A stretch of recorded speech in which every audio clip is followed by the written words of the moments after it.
A friend of mine, Dr. Pat Heim, was doing some research at a corporation, and she said, what are the keys to business success? One of the keys that came up, everybody volunteered, teamwork, teamwork, teamwork. Okay, what does teamwork mean? She said, before you answer that, let's have all the men go over here to this easel and all the women go over here to this easel. And why don't you write up what teamwork is? And the men came back and they said, teamwork means you play your position. You know, you're the best chief marketing officer that there ever could be. You play your position, and the captain calls the shots. A person at the top sets the direction, and you play your position. Women came back, and they said, you help wherever's needed, and you come to a sense of direction by consensus and collaboration. Right? And what that means is when I'm finished working on my part of the presentation, if you're not finished working on yours, I'm like, oh, can I help you? Do you want me to type some of that stuff up? I can go collate for you if you want. All right? Because it would feel real icky to me to leave the office and just leave her working on it by herself. All right? So it is a different definition. We're using the same words, and this is not an isolated example. We use the same words with each other without always knowing that they tend to mean different things to men and women. What is honesty? Ethics we're all talking about, right? Seems like a fairly straightforward question. Well, if you're a person who has a hierarchical worldview, then your job, obviously, is to move up the hierarchy. What's the point of being in a hierarchy and just sort of lying around there, right? If you're trying to move up the hierarchy, it's important that people respect you. It's important that people think that you're better than other people. One of the reasons that men are very into differentiating themselves from other people, women are very into finding out what they have in common with other people. All right, so if you are into getting respect from people, then if somebody asks you a question, you answer them very honestly, you put your best foot forward. Women, Dr. Pat Heim is a great term, she says women are compulsively confessional. Compulsively confessional. And now that means that men don't tell lies. They tell the absolute truth. They're honest. But in their definition of honesty, only telling the good stuff is perfectly honest. You're not telling any lies. There's a difference in definition of honesty because women feel like, to be perfectly honest with you, full disclosure. Decision style. What's the big picture? Men believe that the smart way, men are better at focusing than women.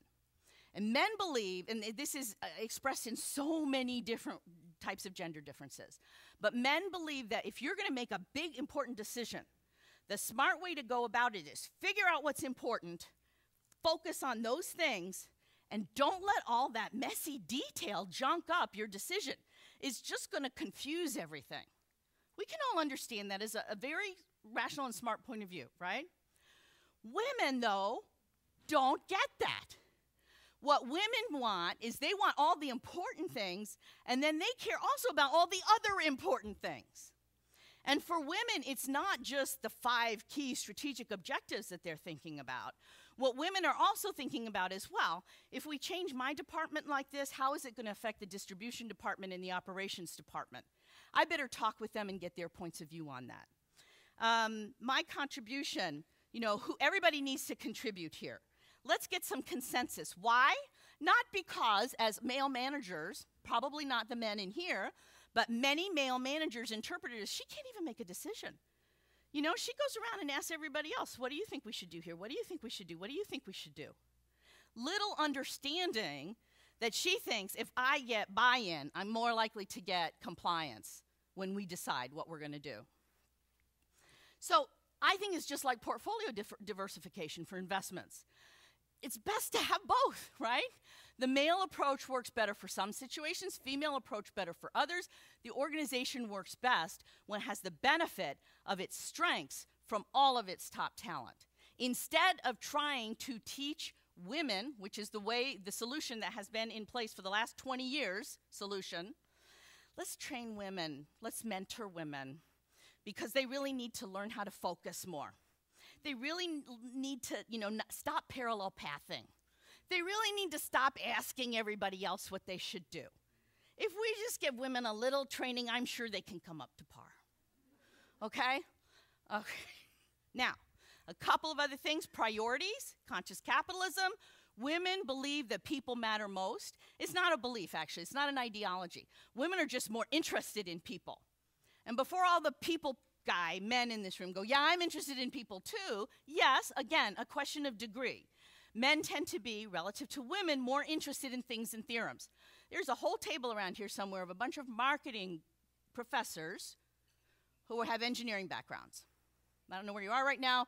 Blew my mind. I am in marketing because I love the psychology of it. Never occurred to me that they had anything to do with engineering. All right, but it's occurred to a whole bunch of other people who come at it from a different point of view than I do. All right, occupational choice. This is the most important slide in this presentation. I've done a lot of work in Scandinavia. This is a slide, and I'm sorry it's complicated. I don't expect you to read the mouse type. But this is a slide from Statistics Sweden. It's a recent one, 2007. It looks at and I'll walk you through it. It looks at the top 30 occupations in Sweden that have the most people in them. Not money, but they have the most people in them.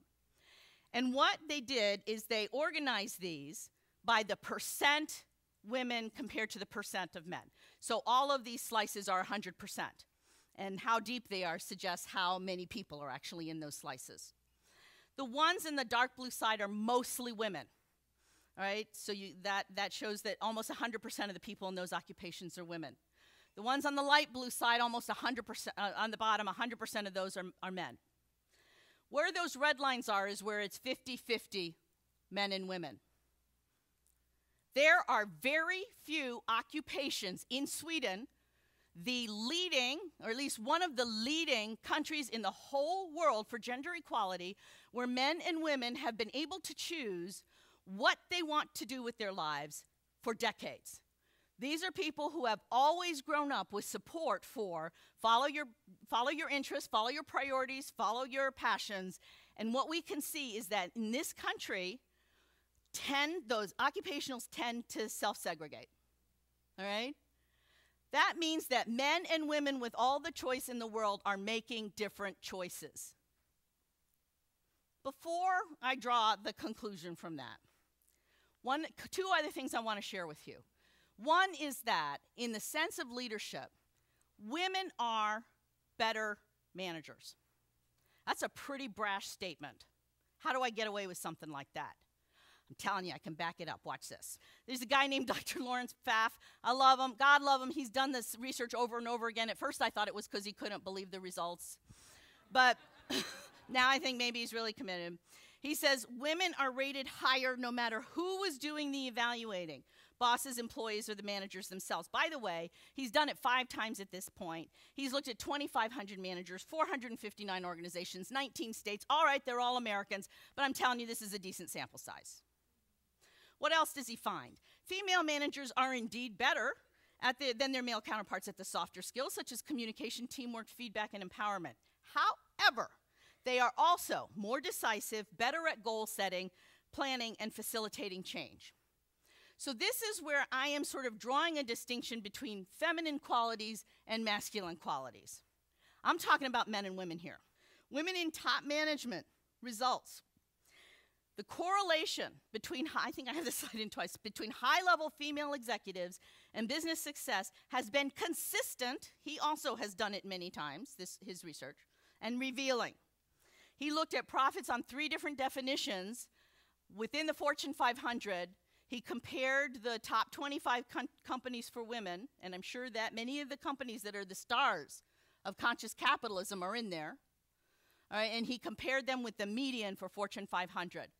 And relative to the median, these top companies that have more women in top management deliver higher return on assets, equity, and revenue. That the research shows that having more women on your board of directors also correlates with better results on return on sales, return on equity, return on invested capital.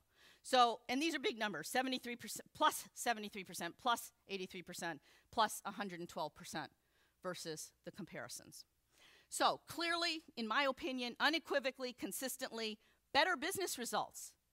But women also, as we've discussed, have greater challenges. We're working in a system programmed around male gender culture.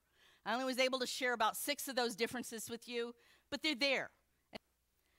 we're still also doing most of the unpaid work at home. That number yesterday, about 25% of dads are stay-at-home dads. I think what she meant to say is that 25% of stay-at-home parents are dads. About 6% of dads are stay-at-home dads. All right? And they are usually, the U.S. Census is trying to keep up with the definition, but women are still doing twice as much housework, 3 times as much childcare, and she handles all the elder care, not only for her own parents, by the way, but also for his. Men tend to give money, women give time for the care. All right? What does this mean? Can women lead well? Obviously. I personally don't think we will ever see women at 50% of CEOs or 50% of our Congress or 50% of our political leaders. Any more than we will ever see 50% of many of the other highly segregated occupations like miners, and I picked these deliberately, miners, garbage collectors, deep sea fishermen, which are the most dangerous and dirty and very difficult occupations. Why not? I just don't think as many women as men are motivated to make all of those sacrifices. I don't want to go down 3 miles into the earth to a mine, all right? I don't understand, though God bless them, those people who serve as President of the United States. I don't understand why anybody would ever put themselves through that. I wouldn't do it. I wouldn't have the stamina. And I appreciate those who do, and I think that those who want to should certainly have every opportunity, but I don't think as many women are into the key benefit of being, one of the key benefits, and again, I recognize this room is probably different, but one of the key benefits for many men of being the top dog is that you're the top dog. All right? And I don't think that women who are more multi-minded than men are willing to give up everything else. So here's what I would suggest that you might want to take away. Like conscious capitalism, women in leadership positions, it's not a revolution, it's a revelation. We need to help the organizations change the discussion. We need to help educate them. Women, it's not about fairness, it's about business results. Women deliver more win, not for themselves, for the whole company. And by the way, we do it without compromising ethics. There's other research that shows that women are perceived to be more ethical. Gentlemen, if you want more women in top management, more women on the boards, I'm going to tell you have to sweeten the offer. You're going to have to sweeten the offer. It's not that they can't, or they don't have the gumption, or they don't have the talent, or they don't have the skills. It's that, you know what? It's complicated. And at the office, people need to change things at the office. People need to change things at home. People need to provide social support for childcare and elder care. Ladies, my message to you, I would suggest, it's time for us to be bolder. We have the critical mass. We're 51% of professionals and managers now. 53% of entry level into business executive ranks. It's time to stop trying to blend in. It's trying to stop, which I did, trying to convince everybody I was as much like the guys as possible with my quarterback shoulder pads in the early 80s, you know, and help people to understand why what we bring to the party is not just different, it is different, but you know what? Like everything in diversity, different adds to the mix. It's time to stop using victim language, which we often do. We get caught up in the ideology sometimes. And I also will close by asking, is leadership, in the sense of positions in which that word is usually used, the only path to change? We have all the power that matters if you think about it. We have the buying power, we have the wealth, we have the political power. We don't tend to use it as a group, and I don't know whether I'm suggesting we should or not, but bizarrely, nobody seems to know that. Women tend to prefer to work hands-on instead of in big macro initiatives, which is also very much aligned with the principles of individual responsibility in conscious leadership. The generation of women sitting right here today, actually across the world today, is radically, radically different from any generation of women in history. In history, we have changed the world. With all the change we've seen in women's economics, electoral, and political rules, this really is just the beginning.